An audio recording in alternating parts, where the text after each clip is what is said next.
May mga walang pasok po ngayong araw dahil sa matinding init.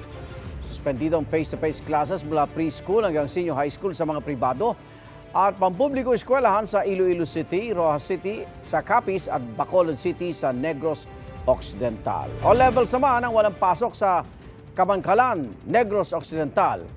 Wala rin munang face-to-face classes kaya shift sa online o kay modular ang mga klase sa lahat ng anta sa public at private school sa EB Magalona, Negros Occidental hanggang bukas. Simula naman ngayong araw hanggang April 15, half day lang ang pasok sa lahat ng mga eskwelahan sa Tantangan, South Cotabato. Igan, mauna ka sa mga balita. Mag-subscribe sa GMA Integrated News sa YouTube.